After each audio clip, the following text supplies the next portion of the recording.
They represent unique backgrounds and have varied academic pursuits, but collectively, they are eager to discuss their paths and give suggestions that will hopefully aid in your transition to graduate or professional study here at Carolina.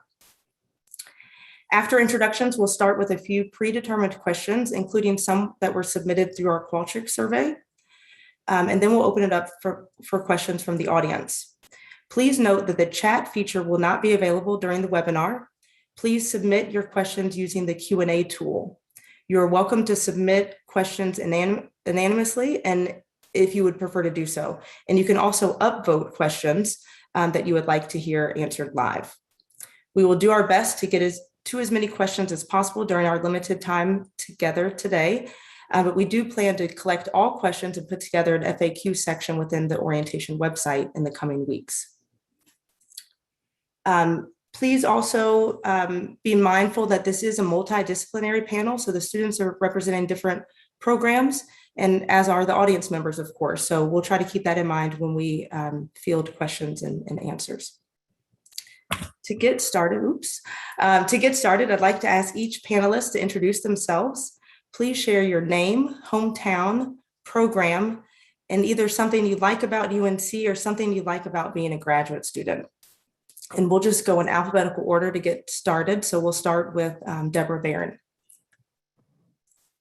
Okay, hi everyone. Really nice to be here. So I am about to start my 4th year in the Health Behavior Department PhD program. I should have maybe started with my hometown. So I was born and raised in Los Angeles, California. I will say I spent 11 years in Johannesburg, South Africa before returning to the US and this program. And really one thing I think, having grown up in pretty urban jungles and competitive environments, I really appreciate is just the collaborative and supportive environment that UNC has offered. It's been really refreshing, just really how helpful not only faculty and staff, but even other peers and students, everyone's really out there to help each other. And that's just been a wonderful experience.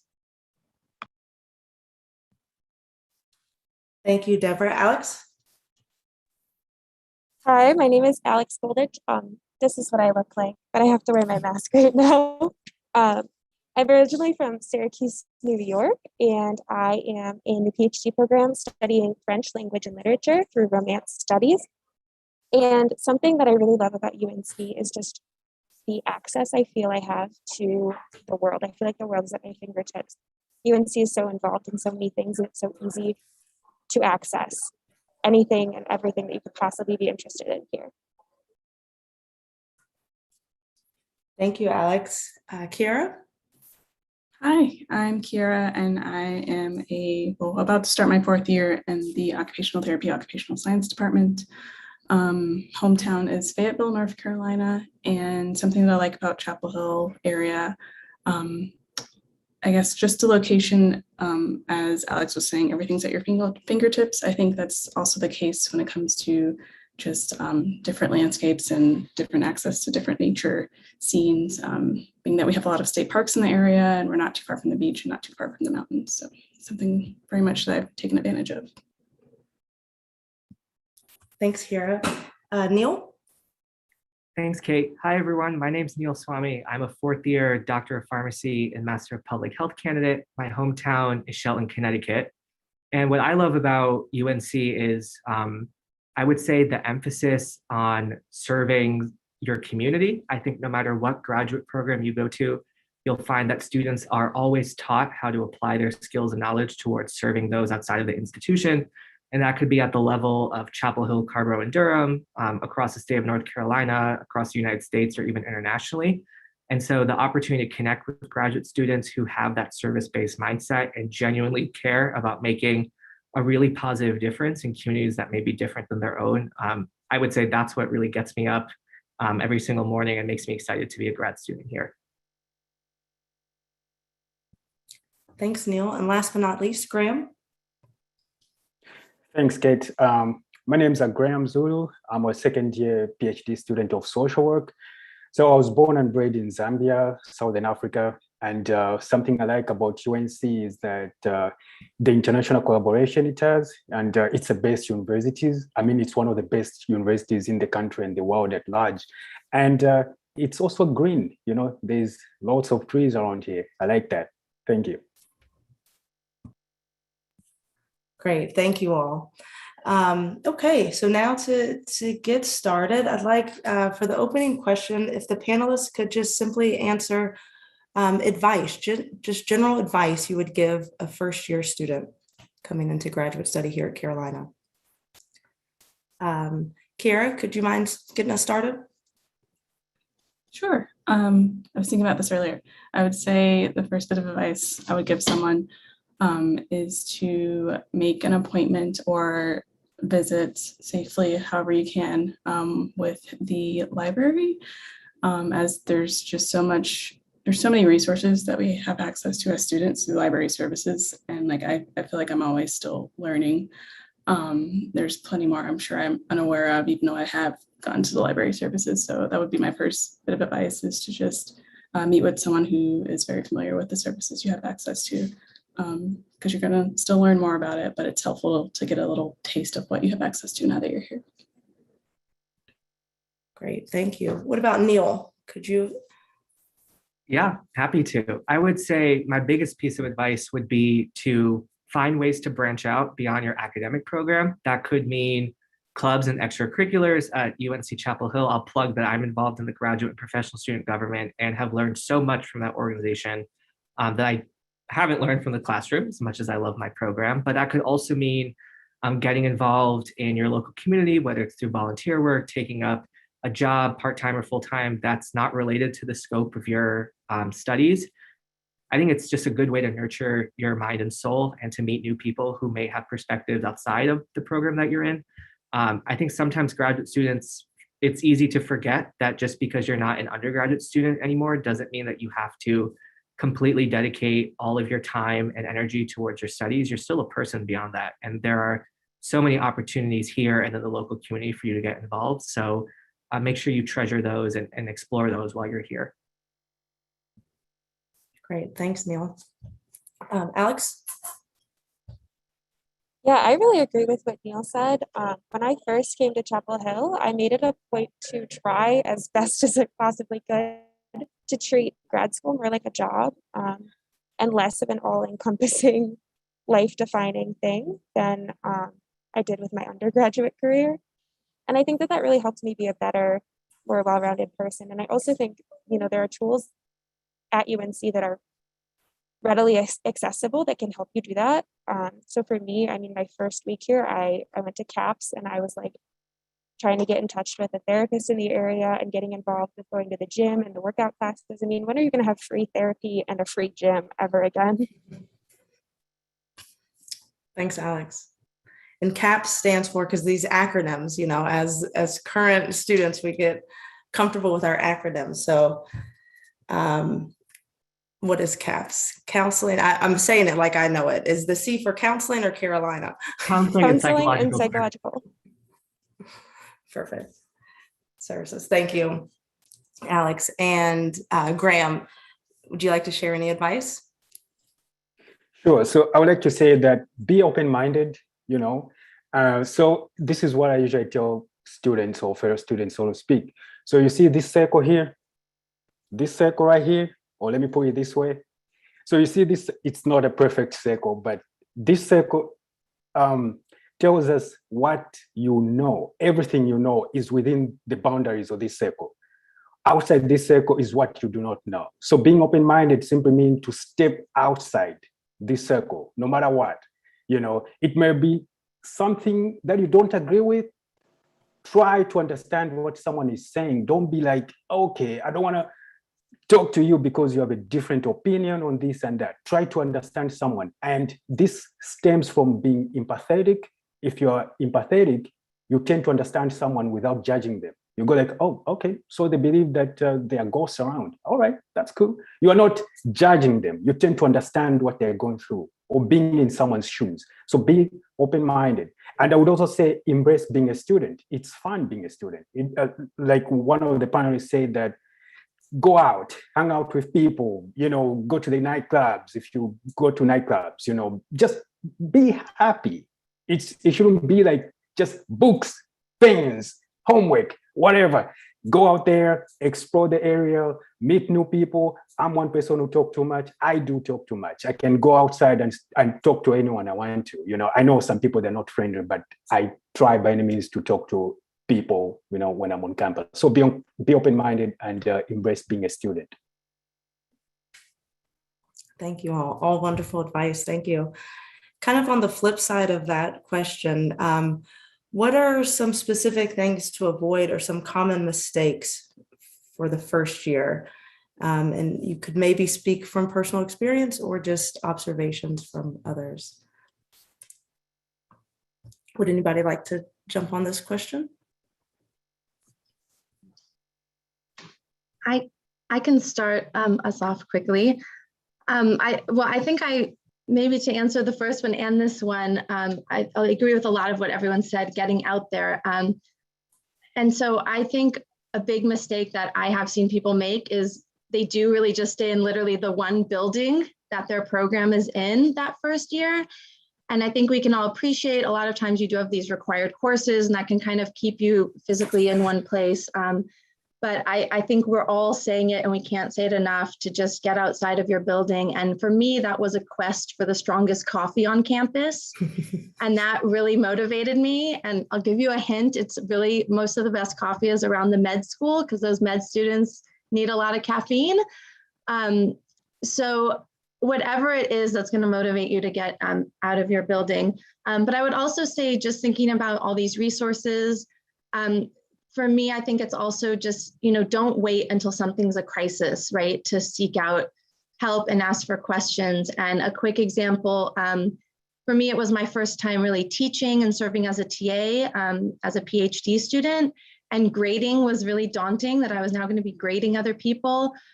We have a really amazing center for faculty excellence on our campus. And I reached out to them. They have just endless workshops and trainings for both faculty and grad students like us who are taking on teaching roles.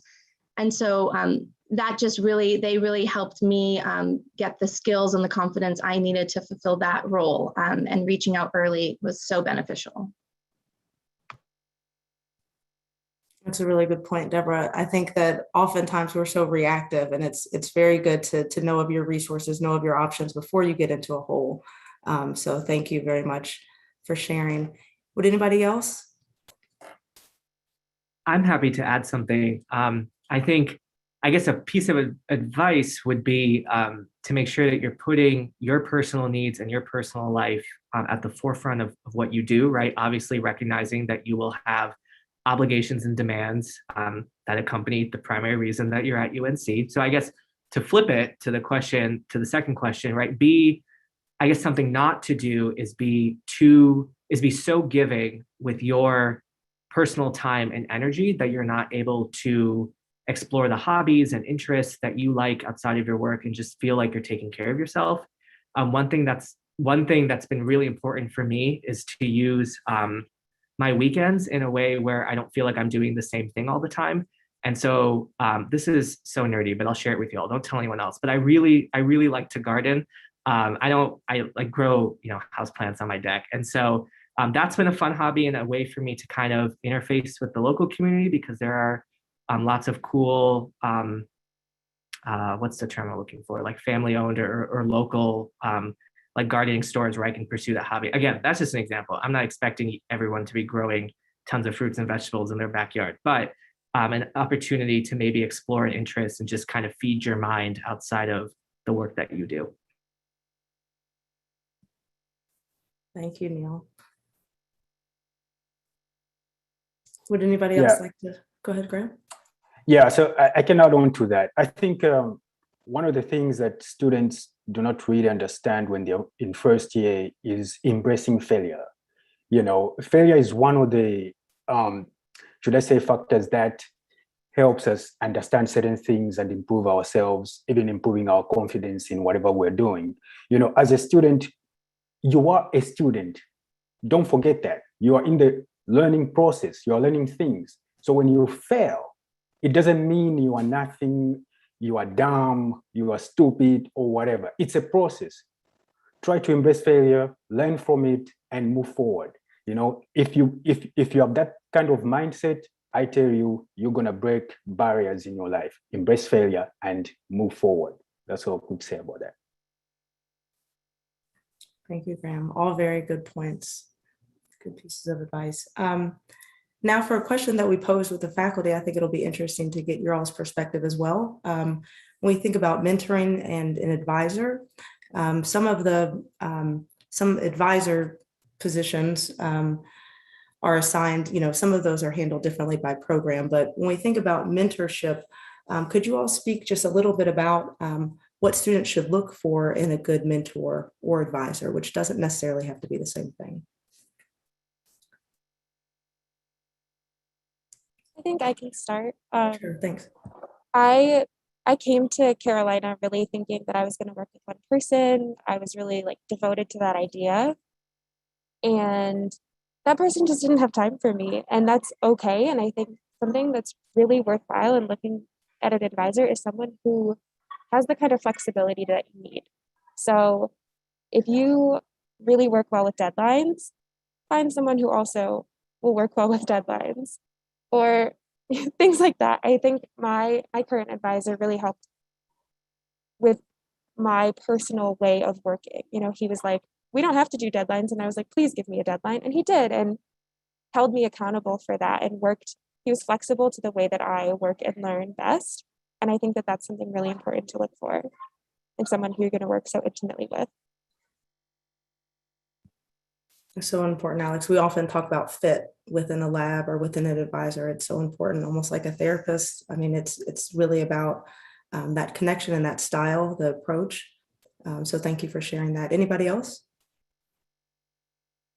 I can go next. In my department, I didn't really have much of a say in who my advisor was, but one of the things I did, or what I learned from a workshop that I took through the Center of Faculty Life Excellence, was that I just need to communicate what I need from her to meet deadlines and milestones. And so kind of touching on what Alex said, like she needs deadlines. For me, my advisor works with me and one of my other cohort members. They don't meet too frequently with me and my advisor. I'm like, I need to meet with you. Like, we need to look ahead before we're done with this meeting we're having today on this topic. I need to go ahead and already meet with you. So I will say, just engaging in that workshop and just being in school for a while, is like, I just need to communicate what I need from my advisor. Whether they accommodate to that is kind of on them, but you may have to ask more frequently than you want to, but you have to actually communicate what you need as your own individual person to your advisor, whether you have a say in who is your advisor or not. Great point. Thank you. Would anybody else like to speak to that, or possibly talk about support or mentorship that you may have outside of your department or even outside of Carolina, if that's the case for any of you?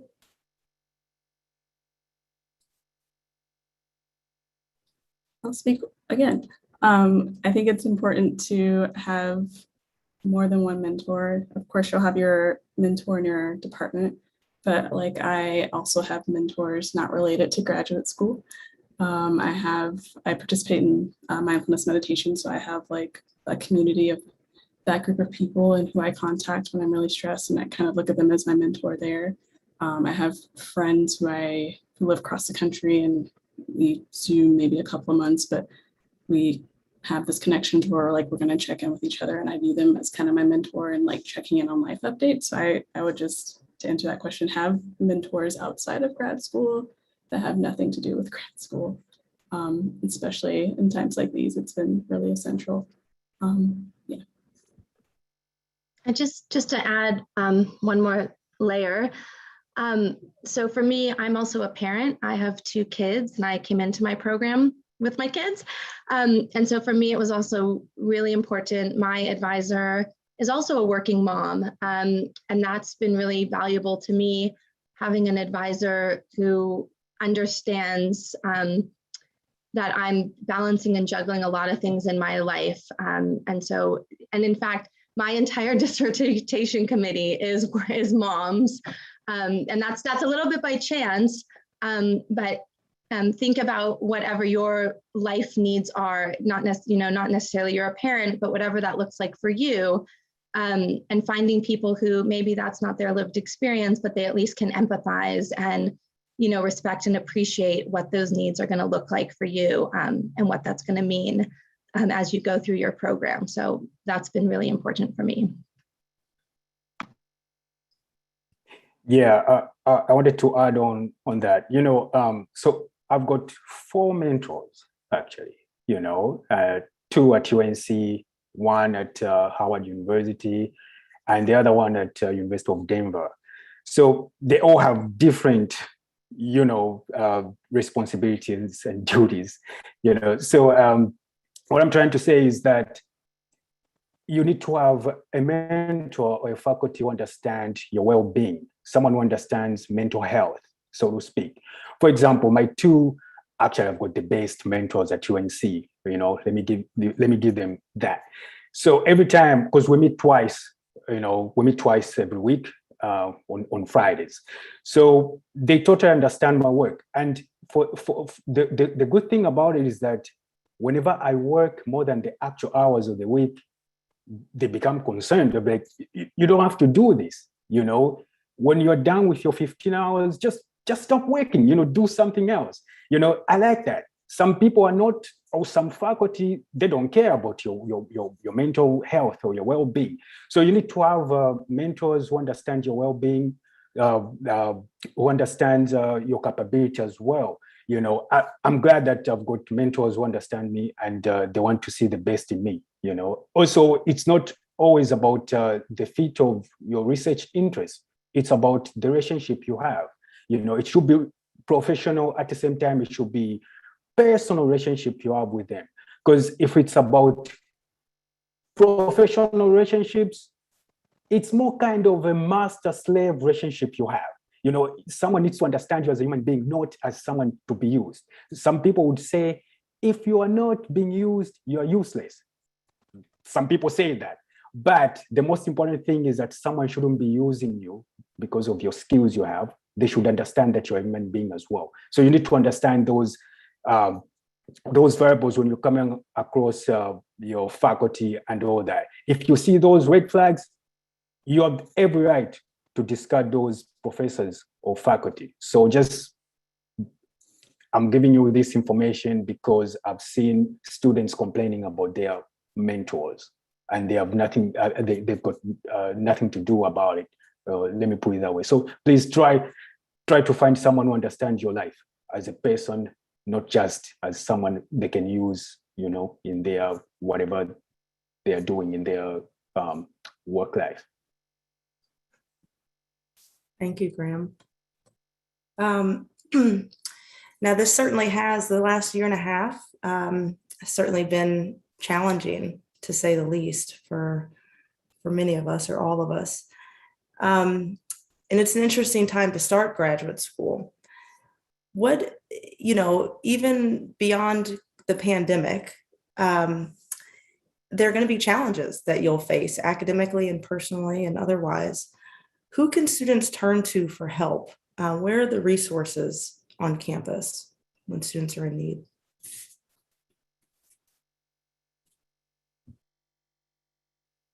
So as I started to mention previously, there's CAPS, Counseling and Psychological Services, which is a part of campus health, which is fully accessible with our healthcare. And CAPS will either help you in-house or send you externally if you're looking for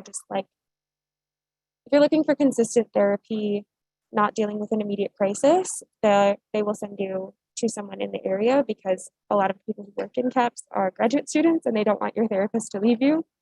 So that's a really good place to start.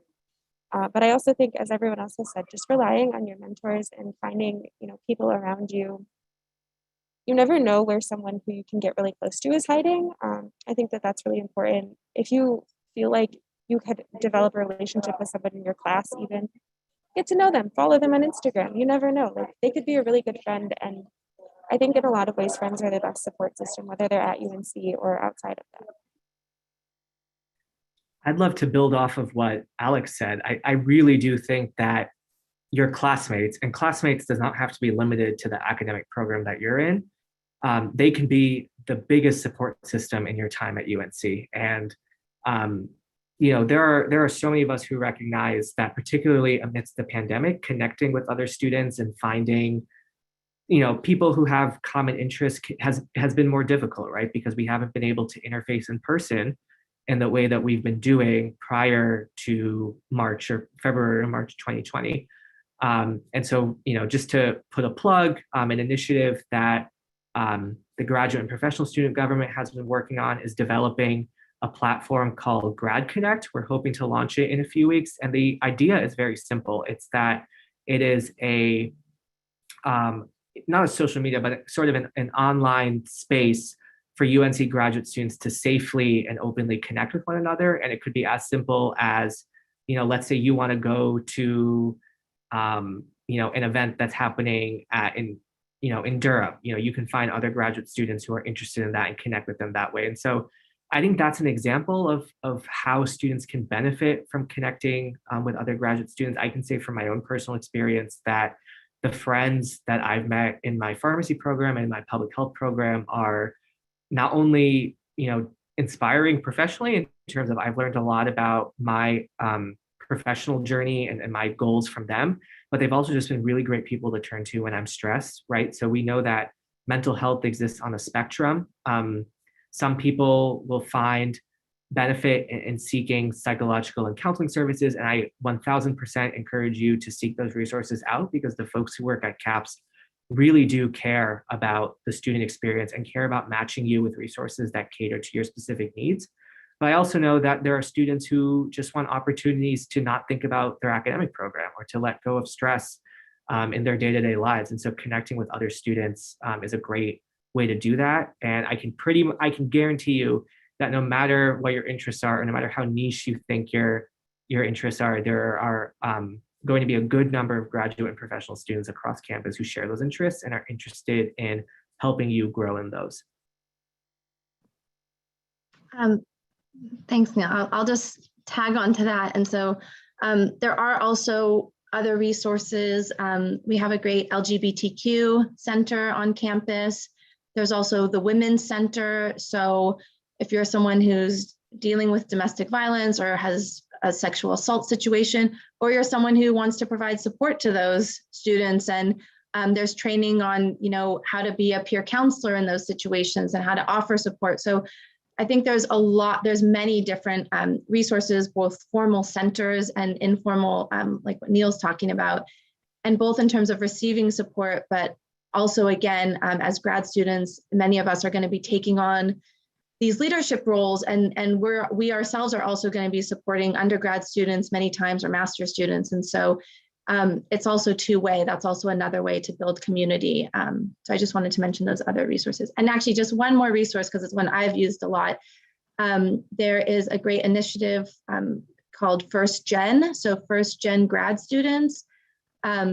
So if you are a first generation grad student, which I am, and a first generation American, that's been a really important support network for me. And they do both social events, but also professional development, and whatever you're going through, whether it's imposter syndrome or just figuring out, how do I explain to my parents what I'm studying so that they can understand me? It's just been a really great resource, and I encourage you to look that out too. I'm going to summarize a lot of what everyone else just said, but one last thing about CAPS is that they also have group support groups. And so some of them are meditation groups. Those are the ones I participated in. But they also have other groups more specific, like if you are a grad student who's a parent, or if you are a student who's had previous experience with abuse, or if you are if you're associated with the military, like there's all different kinds of support groups. So definitely look at the groups as well. And other thing that tie in what Deborah was just saying, there's the First Gens, the whole initiative. There's a lot of initiatives through the diversity and student success. So First Gen is one of them. IME, the Initiative for Minority Excellence, is one of them, geared towards supporting minority students. They also have another group for military affiliated students. They have another group for international students.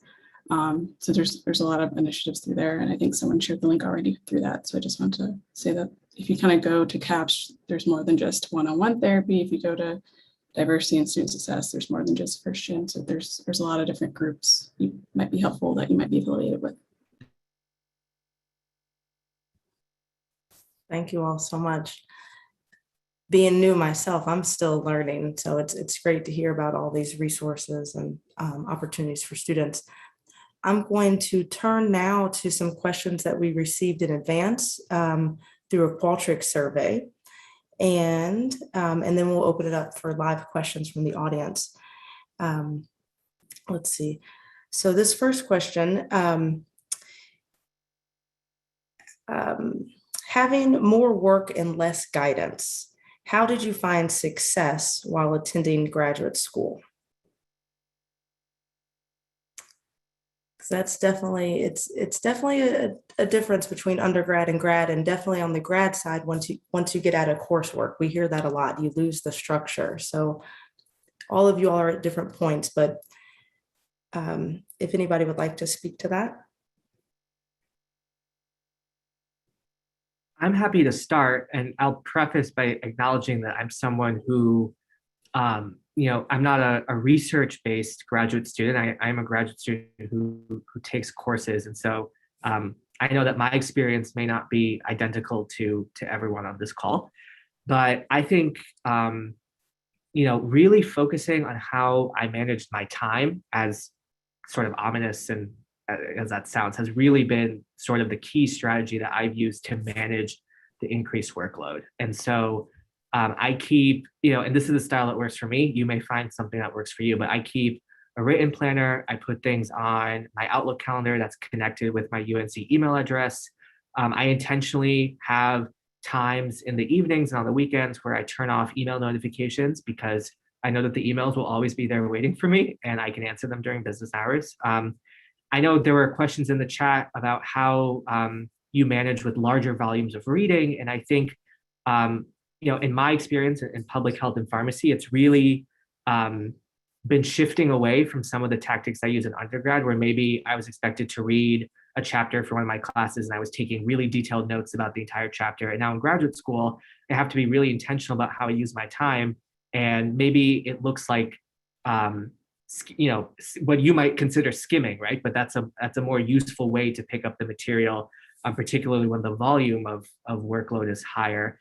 I think breaking down your to-do lists into more concrete deliverables. So for example, if you know that you have a major deadline for your thesis coming up, instead of putting in your planner, thesis draft due on X date, right? Outline for yourself, what does that draft look like? Is it getting together, I'm thinking in terms of public health, right? Is it in terms of having a budget proposal ready? Or is it having a list of verified research that you're going to be consulting throughout your thesis project? Breaking that down and focusing on it one piece at a time, I think is a really useful way to manage the increased workload.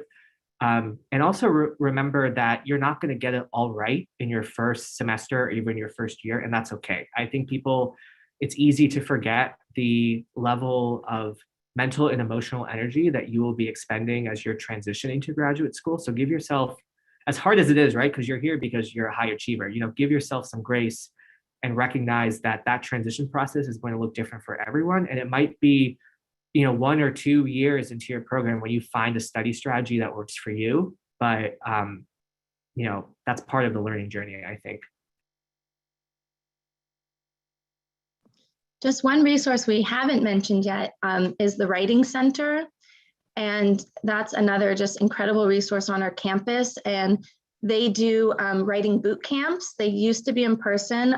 They've been on Zoom lately, but so that I wouldn't recommend that for your first few weeks of your program. But when you get to the point of working on your dissertation proposal or your dissertation, or maybe it's just like the first long paper you've had to write, transitioning out of undergrad to grad school work, they're a really great resource. And again, they do one-on-one coaching, but also just a lot of workshops and just tons of resources on the website itself. And then I just also want to mention, I know we're all in different programs on this panel and in the audience, but for those of you who are in a cohort situation, that's been another really great source for me. So going into preparing for comp exams, we didn't approach that as individuals. We approached that as a cohort and, breaking up the work, sharing, you become an expert in this topic, I'll become an expert in this, and we're going to teach each other. And I think that works for coursework as well. We're not competing against each other in our classes. We can all get an H. And so I think that's really something, again, back to my first comment, it really just facilitates a supportive environment. So if you're a slow reader like I am, find a buddy who you can split up the reading, get creative and figure it out. I'm not saying to skip readings, but I am saying you can get creative and find ways to support each other to get through the workload without feeling alone in the process. Thank you all very much. Both through the Qualtrics and the live chat, I see several questions about the certificate programs that are offered. I don't know this myself of you all, but could you speak, if any of you all have participated in them, could you speak to that experience and what you've gained?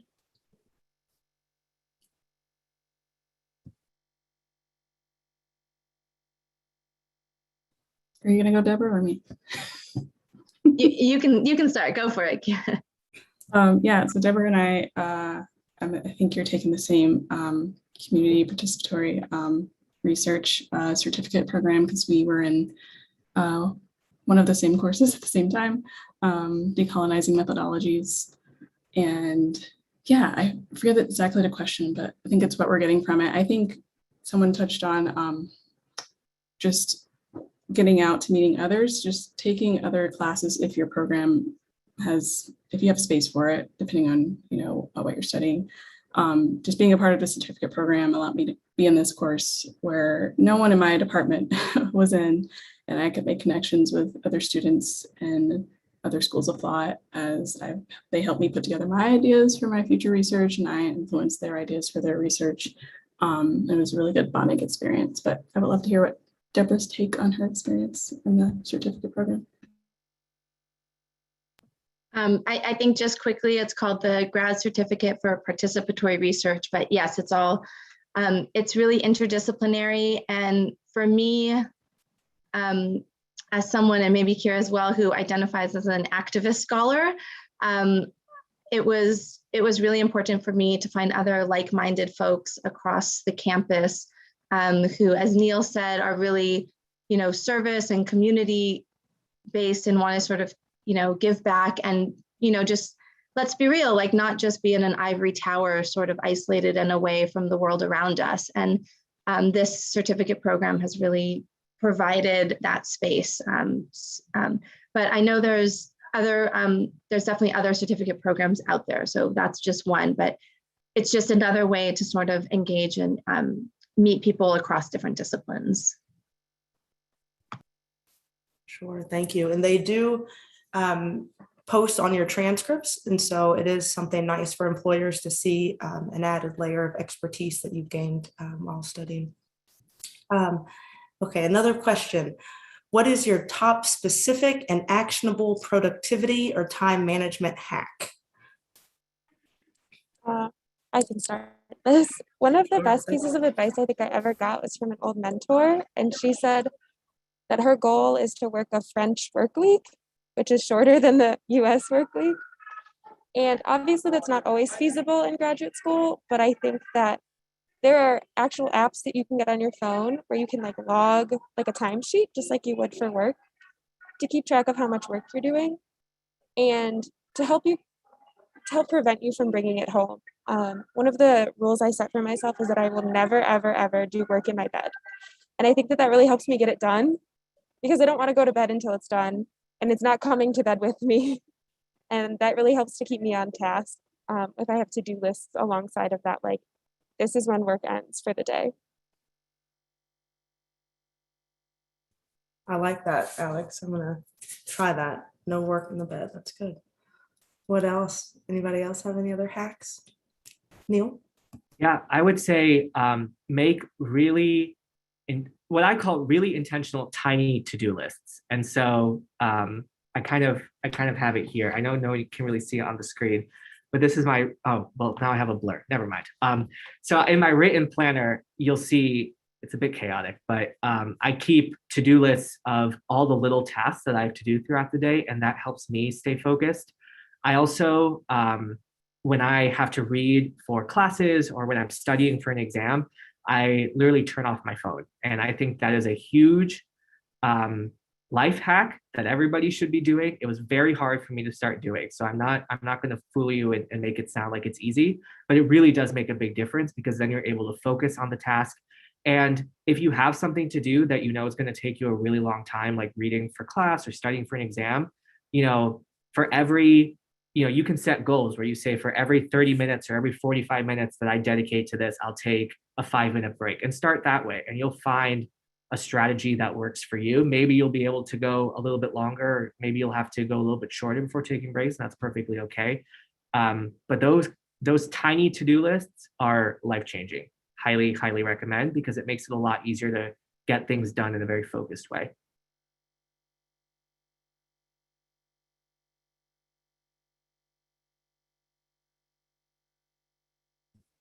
Thank you, Neil.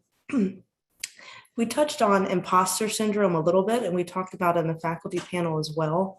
There is, of course, sometimes this inaccurate thought that everybody else has it figured out, And so I'd like you all to tackle this question.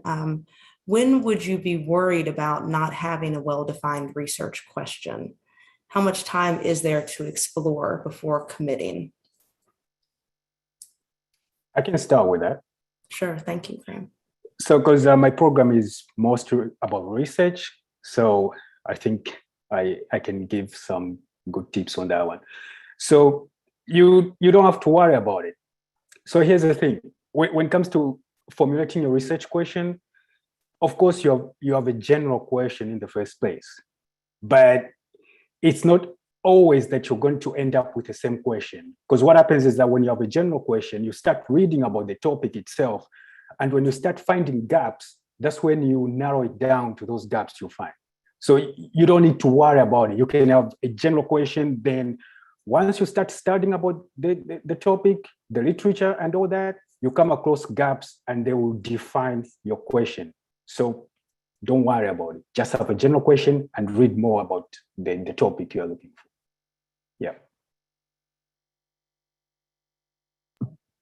I think just to add something, I know people who came in with very specific, clear research questions and topics, and I was blown away, like in my first semester, like, wow, they've really got it together. And you know what? Things change, right? No one saw COVID coming, and a lot of people who had plans to do overseas primary data collection, they had to shift gears.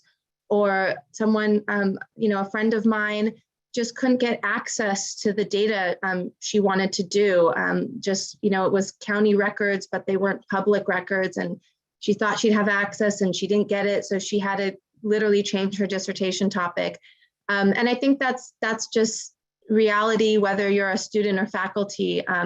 Research evolves and things may have to shift. So if your first idea doesn't work out, that's also totally normal. And don't panic, basically. Something will work out. I can also add to that, when you're coming up with a question, it's important you talk to individuals or experts in that field. They may help you understand or identify the gaps in that field, and they may also help you formulate a better question.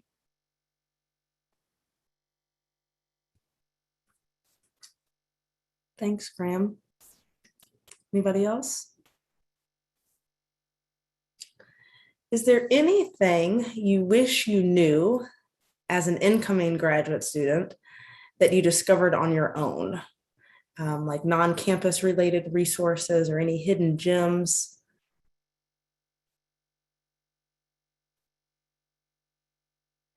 I have a goofy-ish answer to this.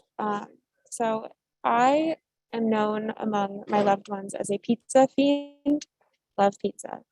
And I came to Chapel Hill, and I'm from New York, not the city, but the state, and there's good pizza there. And I was like, the South, what is pizza like here? And if you want New York style pizza, you have to go to Italian Pizzeria 3. But if you want Italian style pizza, there are so many amazing restaurants in the area. And just in general, the Triangle is a huge foodie area, which I was not aware of. There are breweries out the wazoo, and like there's just infinite restaurants. And so I really recommend just getting involved in the food scene because it's never ending and delicious. Thanks, Alex. Anybody else? I can add. So I live fairly close to Carborough, or actually, I guess Carborough in general is pretty close to Chapel Hill. And there are some really amazing study spots. If you like coffee or tea, you are in luck. There are several amazing coffee shops and tea houses. You will very often, especially on the weekends, see other UNC students there. It's just a really good way to kind of immerse yourself in the community and get a space to do your work that's maybe not your home. I think all of us can agree that the past year and a half, it's been a test, right? And how do we separate our work from the place in which we live and nurture ourselves? And so there are lots of spaces to that. I also really like the Chapel Hill Public Library. I know that I haven't been there in a few months with COVID, so I'm not 100% certain how their policies are working in terms of people being able to go in person.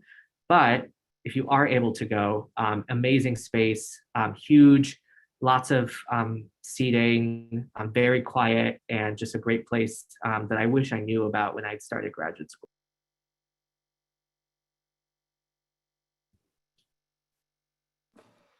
I'll just share one quick gem that took me months to learn about, and now is probably my favorite place, is the North Carolina Art Museum, if you have a car.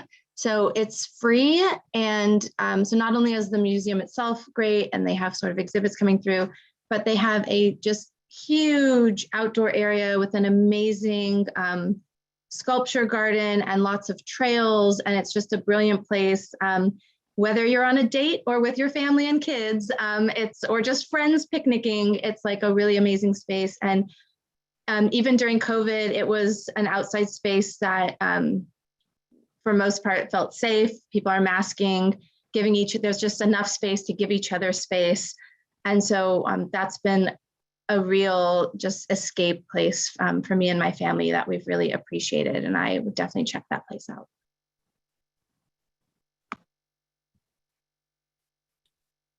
Awesome. Thanks for these great ideas. Funding is another popular question, just the topic of funding. How successful have you all been in securing external support for graduate school?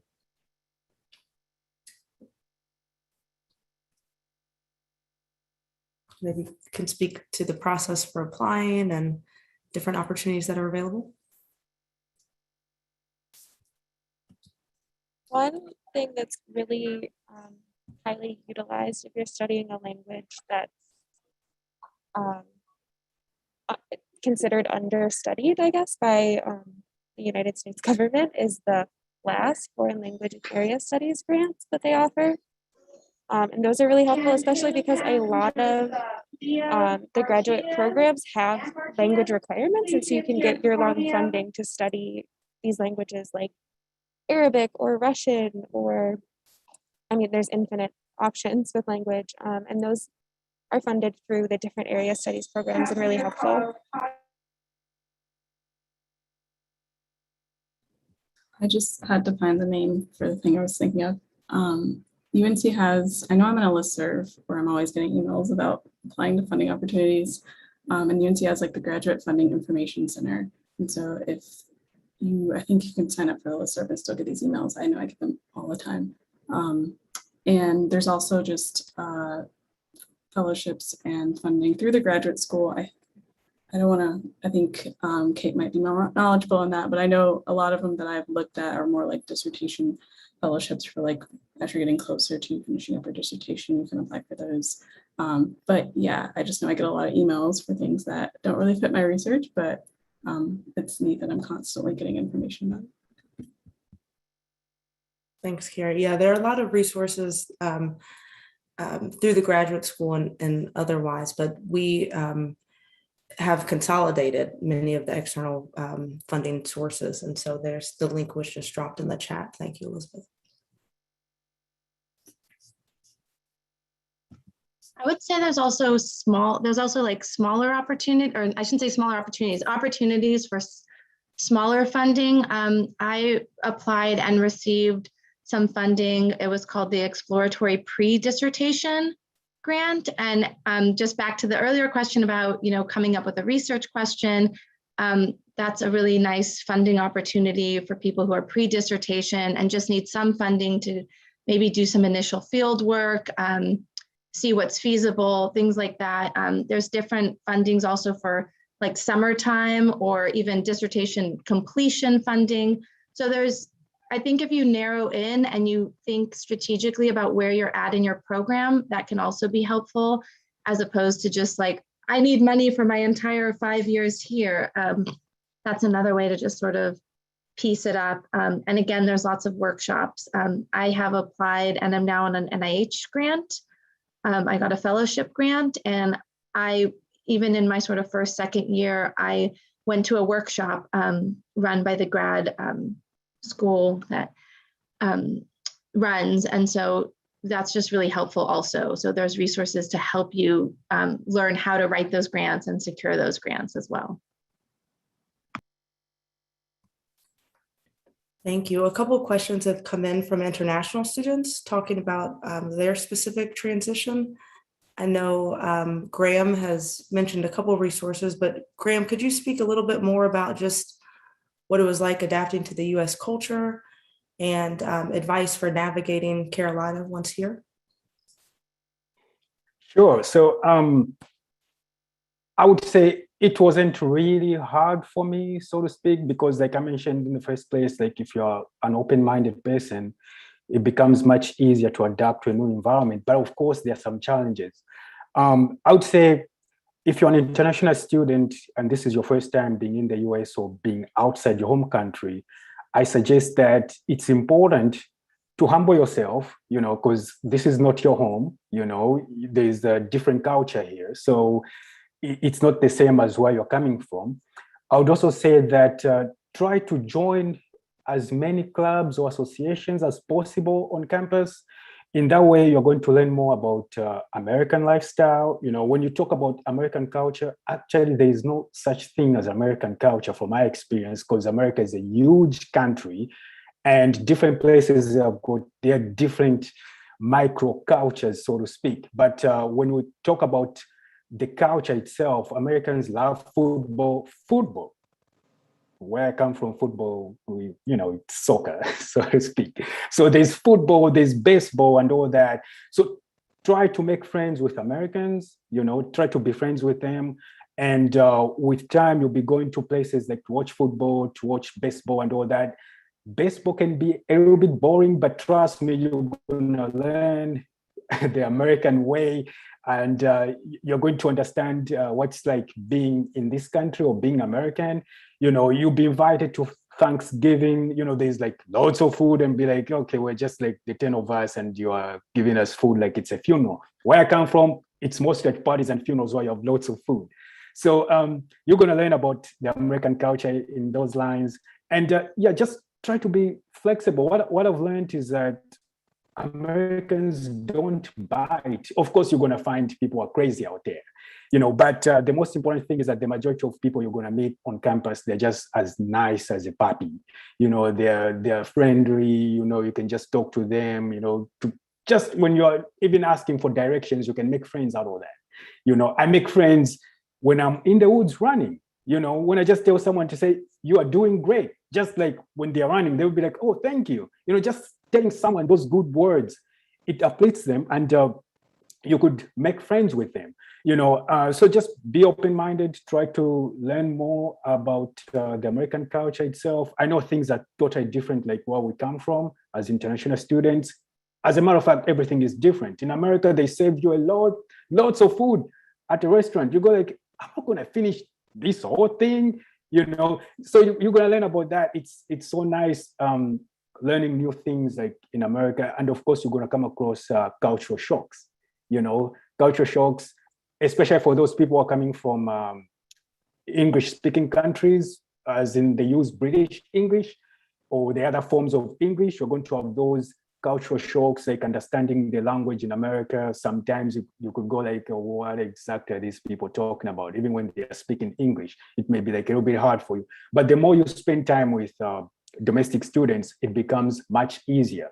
Go to places, to nightclubs, to bars, drink wine, drink beer, whatever you drink, go to churches if you're a Christian, go to the mosques if you're a Muslim, all those places you're going to meet Americans. Americans can be Muslims too. Americans can be Buddhists too. So you're going to find all those things.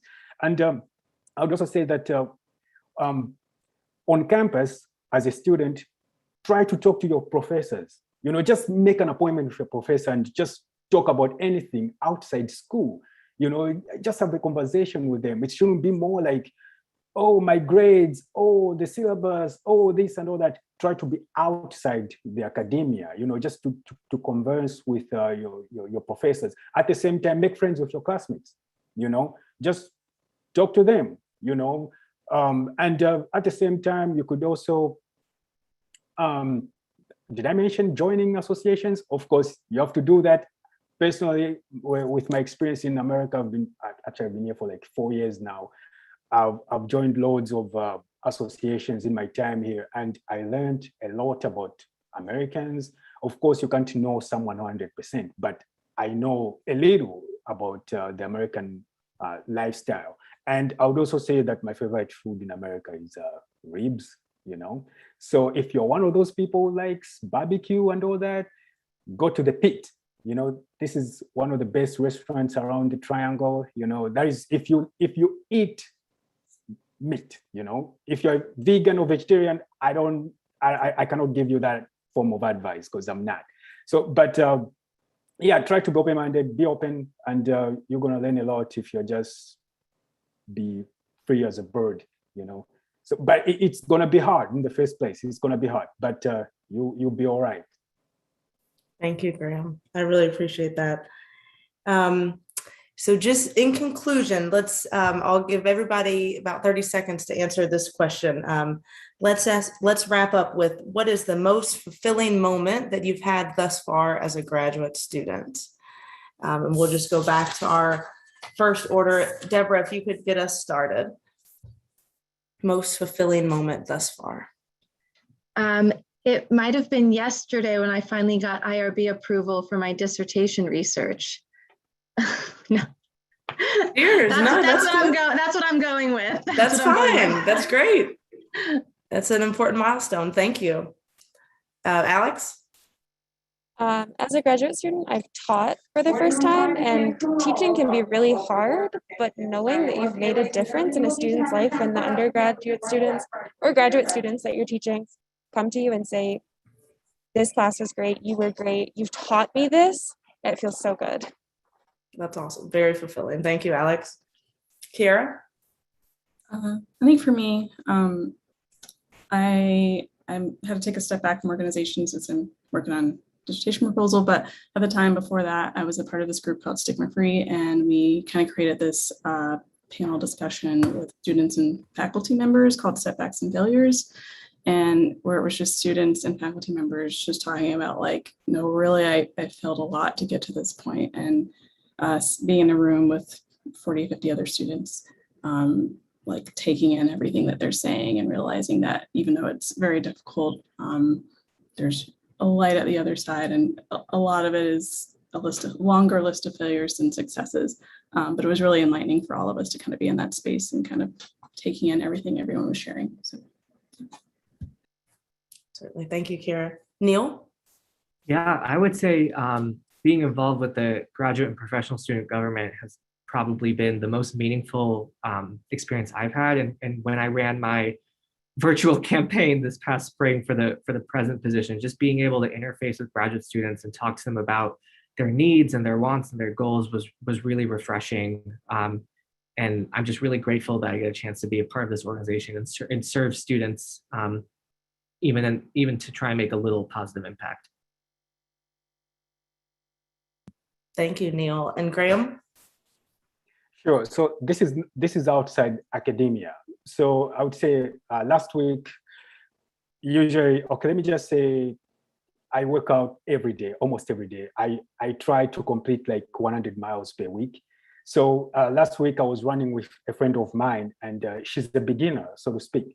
So we wanted to complete 10 miles in under 2 hours, and we did it. For me, that was fulfilling, like running with someone who's a beginner, and they completed 10 miles in under 2 hours. So for me, that was perfect. I was so excited. It's outside academia, but when you speak of academia, my professors and I, a month ago, we just got awarded like $500,000 in our huge project. It's like a 3-year project, so I'm excited about that too. Awesome. Thank you, Graham. Thank you all so much. In closing, I would just like to acknowledge and thank you all again for today's session. Mainly a big thanks to our panelists. It is a crazy time of year with all the transitions. And so I really appreciate you all taking the time out of your schedules to offer advice to the new students. Also, thanks to several members of the graduate school staff for their assistance with the panel and other orientation activities, particularly Luann Phelps, Elizabeth Poindexter, Laura Pratt, Stephanie Schmidt, and Rachel Underhill, along with the Dean of the Graduate School, Dr. Suzanne Barbour, for her support and leadership. Thank you all so much for joining us, and good luck and cheers for a good, smooth transition to the academic year. Take care. Thank you.